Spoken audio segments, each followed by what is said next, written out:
because this is a call for an uprising. This is a call for an uprising. Welcome to today's show.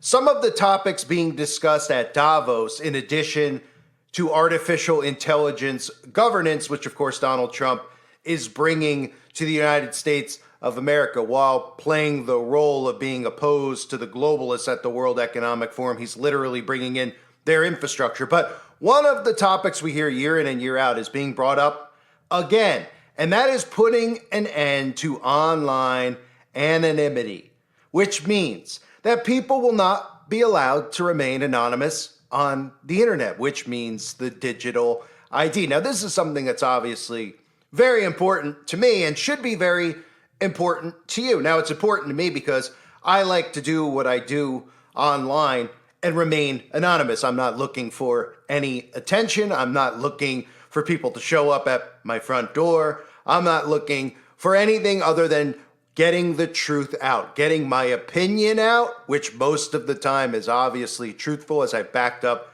over the years. Doesn't mean that I'm not wrong from time to time, but they're obviously hell-bent on this because they like and need and have to control the media, which of course includes the alt-right media. And you see the alt-right media shilling around, throwing their face on every billboard they can.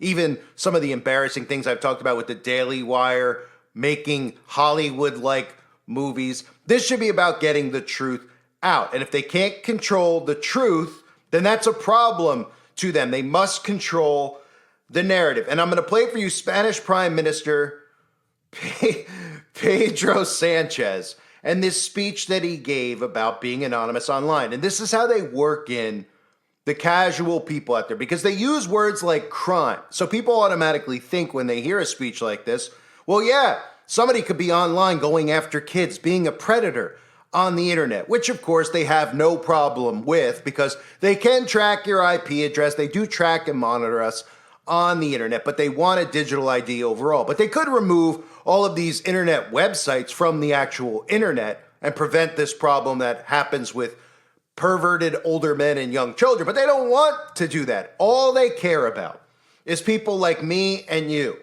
And they care about what he says, influencing public conversation, because people who are online should not be able to be anonymous because they could be a threat to democracy, which means threatening their global conspiracy that is already in place, that the wheels are churning, that they've already tricked people into believing that there's some of these characters like Donald Trump who are opposed to the New World Order, when in fact they're bringing in the New World Order infrastructure. That's what their job is.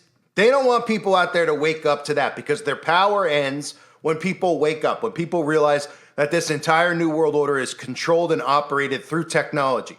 And the only way to push back, for people out there who might be new to this, the only way to push back is to start removing yourself from dependency on tech and not allowing the government to move forward with technology mandates, like forcing you into online banking or forcing you into an online ID or forcing you to have to buy and sell on the internet. You know, you could actually search the Google algorithm or the Google AI. You know, you type it in now and Google gives you an AI answer, and you could ask Google, what is the beast?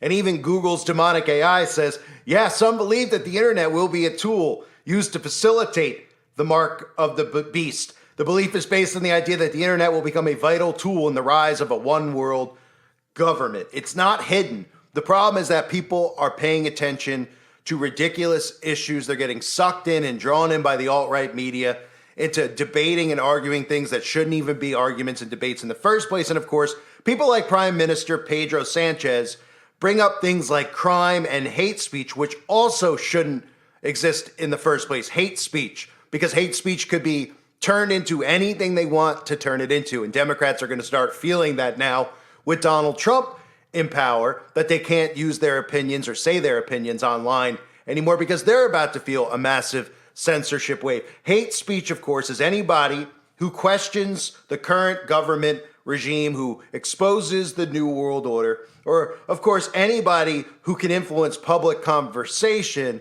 is somebody who is going to be a target of people like Pedro Sanchez. Listen to his speech where he talks about one social media user ID, a full-on end to anonymity, and of course, nobody out there should be able to influence public conversation, except, of course, for them and their controlled media, the left and the right, of course, included. I propose putting an end to anonymity on social media. In our countries, no one can walk the streets with a mask on their face or drive a car without a license plate. No one can send packages without showing an ID or buy a hunting weapon without giving their name. And yet, we are allowing people to roam freely on social networks without linking their profiles to a real identity. This paving the way for misinformation, hate speech, and cyber harassment, because it is facilitating the use of bots and it is allowing people to act without being held accountable for their actions. Such an anomaly cannot continue. In a democracy, citizens have the right to privacy, not to anonymity or impunity, because with those two, social coexistence would be impossible. That is why I believe we must push forward the principle of pseudonymity as the functioning element of social media and force all these platforms to link every user account to an European digital identity wallet. This way, citizens could use nicknames if they want, but in the case of a crime, public authorities would be able to connect those nicknames to real people and hold them responsible. Because accountability is not an obstacle to freedom of speech. It is an essential complement to it. On social media user, or it's much better to say, one social media user, one real ID. This is the only way to really ensure that minors do not access inappropriate content, that people who commit crimes are banned or prosecuted from social networks, and that the millions of fake profiles that exist and influence the public conversation are removed. So this has been a plan of theirs for a long time, and we're going to have to wait and see how Donald Trump starts implementing a digital ID moving forward. We know that on the surface, Donald Trump is bringing these things in, but he's using deception to make people not even realize that he's bringing about these new world order infrastructure strategies like AI governance, like buying Canada and Greenland and the Club of Rome's 10 Kingdom plan. And the digital ID is likely going to loom in America based on all of the stuff and the psychological operations you hear with the border and how we'll be able to track people with digital IDs who cross the border because they won't be able to cross without a digital ID. There won't be any more fake IDs. There won't be anybody sneaking across the border because they'll have a surveillance state in place. So this has obviously been a globalist plan for quite some time. They've talked about the digital ID at Davos for many, many years, and they're going to continue to hammer it home. And part of the reason they're not pushing it forward yet is because they need to hammer it home first. So they talk about crimes. They talk about young kids online who might be getting bullied is one of the narratives they like to use. So parents out there think about their kids and naturally care about their children, hopefully this day and age. And they say to themselves, well, I don't want my child to get bullied by somebody online. We can't track them down. Or, of course, they like to use this stuff with the events that the government themselves create at schools and other false flag events that they actually carry out themselves with Operation Orion. And they want you to think that these kids are online and they're writing all these dangerous things online, but they're anonymous. And if we actually were able to find who they were in the first place with the digital ID, then they wouldn't be committing these crimes in the first place. These are all things that they're using. These are tactics they're using to convince people that a digital ID is needed. They need a digital ID to track and monitor everything you do, every movement you make, literally every breath you take, which is the carbon footprint, which of course they're talking about again at Davos, but literally every single thing you buy. And some people out there say, well, I already buy stuff online. Look, all this smart tech is to track and monitor every breath you take, every move you make. It's literally that insane and it's that deep. And anybody out there who is too simple-minded to realize it, wake up. Because most people go, well, I don't care. What do they want to track how many times I fart? Oh, yeah, they do. Because haven't you heard that's part of your carbon emission as well? I mean, Bill Gates has openly talked about that, right? Passing gas, well, that goes against your carbon credit system. That's what the goal is, to enslave humanity. And a digital ID is needed. And of course, the thing they fear, the only thing they fear when it comes to anonymity on the internet is people like us. Because once they silence us one time, we won't be able to come back. You won't be able to have 85 channels going on 86 soon, right? For anyone out there that gets that reference. You won't be able to constantly make channels on YouTube and fight against them, which most people don't do. Most people give up and then they go where the government tells them to go, right? They want you to do what they tell you to do. Haven't you noticed? They remove you from YouTube. And what do they want you to do? They want you to go to Rumble. How many comments do I get per video? Go to Rumble. Go to Odyssey. I'm good. No, thank you. It's a vacuum. It's a conservative vacuum. It's a conspiracy theory vacuum. Who are you going to wake up on Odyssey that's not already awake? Who are you going to wake up on Rumble that's not already awake? You want to say the alt-right people on Rumble? Maybe. But how about the overall masses? Where are they? Are they on Rumble?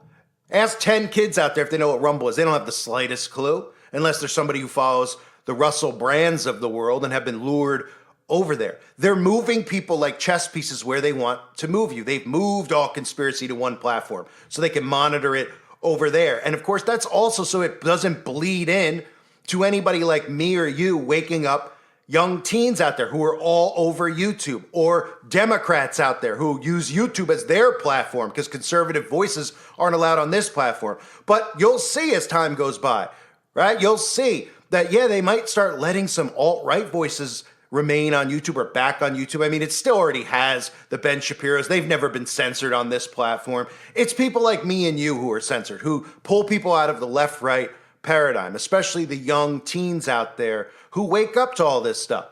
You think that, you're not suspicious at all that they have a huge problem with exposing music videos and signs and symbols, and how those videos get pulled quick and channels get removed quick with just content exposing that, versus some of the stuff you see every day on TV that they tell you can't talk about, which is hate speech with guys dressing as women, etc. They care more about exposing the signs and the symbols and waking people up to the occult. And that's really what they're trying to censor. So this is obviously a globalist agenda. It has been for a while. In fact, you might remember Lady Barkbag and Bill Gates in Bill Gates' documentary. I'm going to play this clip for you right now, where they were talking about and comparing it to a bully on the playground, right? Well, in real life, if a bully on the playground starts bullying kids, at least, you know who he is. You could see his face and you could tell your mom or dad, or you could tell a bigger authority to do something about it. Of course, they're referencing themselves as being Big Brother, literally in this clip, and being able to come after people like us. They like to call us keyboard warriors and all these other things. They have a tough time grasping that people like myself are not narcissists. I don't want my face plastered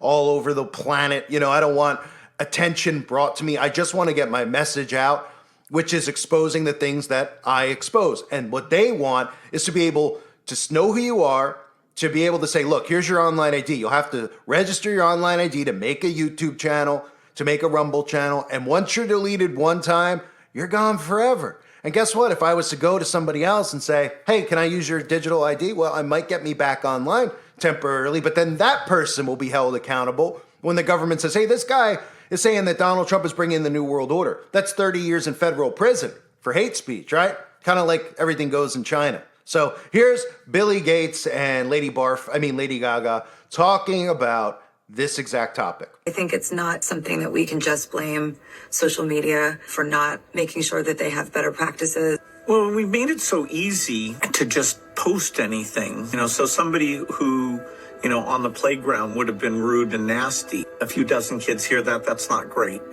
but hopefully they'll grow up. But you're sitting in your own home. It's just, you just sit there and type. What I think right away is, if enough people were on the playground shouting at each other at the same time, I feel like someone might calm it down. On that playground, if, things go too out of control, there was some adult who would show up. And even when you attack somebody on the playground, you can see their face. Whereas when you're sitting there typing and you're feeling like you're so clever, you don't see that human reaction that makes you think twice about it. And even when you attack somebody on the playground, you can see their face. Whereas when you're sitting there typing and you're feeling like you're so clever, you don't see that human reaction that makes you think twice about it.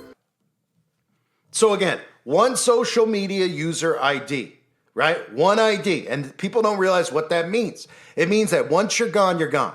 It means for anybody out there that has sock accounts, you like to troll people, well, they're going to use that against you too, because they're going to tell people, hey, you shouldn't be allowed to troll. You shouldn't be allowed to make multiple accounts. That way, if you're bullying somebody online, we'll be able to control your behavior because we'll remove you from the platform. And if you say something that we consider hate speech, like say the word, I don't know, gay, well, we'll show up at your front door and we'll arrest you because we consider that a bigger federal offense than somebody actually luring a child into a car and kidnapping them, okay? Because that's the way that this government, our government, the global government, operates. They're afraid of truth because that's the only thing that could stop this locomotive from going forward is people getting sucked out of the left-right paradigm. People waking up to this small group of people who are responsible for doing all of this, what exactly they're doing, right? The ability that people like myself and many of you have to show people this where they go, holy crap, I can see this, right? That's an ability that I've had for quite some time, most of my life, being able to communicate and show people, right? That's a threat to them. It's a threat because their mind starts to awaken and they can go any way they want once they start waking up. They can stay here and listen to this content. There's so many people I've woken up just at a basic level, gone in different directions. They say, okay, well, I'm going to listen. I like this guy now. I found somebody else. I'm into this specific topic and conspiracy more than that specific topic. But their awakening continues. They come out of the left-right paradigm. They don't want you to get pulled out of it. That's the point. That's why they're so hell-bent on making sure they could literally track you down. And look, it doesn't mean that they don't know who I am or you are. Of course they know already. The problem they have is us getting onto these platforms over and over and over again and being able to infiltrate it. They don't want you to be able to infiltrate the matrix, infiltrate their system. Now, there'll always be a way around it, I believe, until the mark of the beast is implemented. Because, like I said, I mean, you don't think you'll be able to find somebody who's desperate enough for quick cash to be able to let you, create a digital ID to go on to YouTube or somewhere else to be able to post. Now, that person might be held accountable at some point in the future, but say it's a guy living on the streets. He's not really going to care too much if they show up and they say, hey, are you posting this? He goes, no, I'm not. Somebody's giving me $500. I mean, there'll always be a way to infiltrate until there isn't. And when there isn't, that's pretty much my opinion, when the mark of the beast will be implemented fully, where you won't be able to buy or sell on the internet without having this biometric digital ID. But I don't believe at first it'll start off as biometrics. I think it'll first start off where you could still use your cell phone and have a digital ID. And then, of course, when they tell you the cell phone's obsolete and this stuff has to go inside of your body and it's a part of your genetic code, and we're talking gene editing and all those other things, then we're talking deeper and deeper down this rabbit hole. But for the time being, they are just so obsessed with these topics, right? These are billionaires who are meeting. Think about this. Billionaires who are meeting. They're meeting over in Switzerland, right? They're all just so rich and have all these. This is what they care about. They care about people with multiple social media accounts. Why is that? Because they control the Alex Joneses of the world and the Tucker Carlsons of the world, but they don't control the people like us. They can't continually remove our content because every single day is an opportunity for us to wake somebody else up inside of the matrix, to pull them out. And that's why every single day when I wake up, I'm motivated to get content out there, to just get one person to say, whoa, who's this? What's this guy talking about? Wow, that is very interesting, right? He's not talking like Ben Shapiro or the controlled alt-right. He's saying that both sides are controlled. I've never heard that narrative before. Most people haven't. Most people actually in America haven't heard that both sides are controlled. That's how bad this has gotten. And when you tell MAGA people that, their heads explode. They can't even wrap their head around the fact that we would think the elections are rigged because their thinking is so surface level. But there's people out there that still can be woken up every single day that we don't have a digital ID in place. And that's motivation for me, just like it's motivation for them to end anonymity online. And it's why they're so obsessed with it. And they're going to trick you into thinking it has to do with protecting people's feelings and crimes being committed. The only crime being committed on social media is the embarrassment of people's behavior, where they post things like what they're eating for dinner or every move they make or their fingernails, or they try to make it look like their life is better than it really is, where they're kissing their loved one and taking a picture in front of a fountain to say, look, life has never been better, right? It's a mirage. Social media in general is, of course, a crime and an embarrassment, but they don't care. They want that behavior. That's controllable, manufactured behavior. They're the ones who have manufactured people into behaving like that on the internet. What they care about isn't people's feelings. What they care about is people like us. They care about people being able to expose the actual truth. And that's what I'll continue to do, and I'm sure that's what most of you will continue to do until, of course, this is implemented. And then we'll have to figure out another way to infiltrate, of course. I thank everybody for being here. Hope you're all doing well. God bless you and your families as always.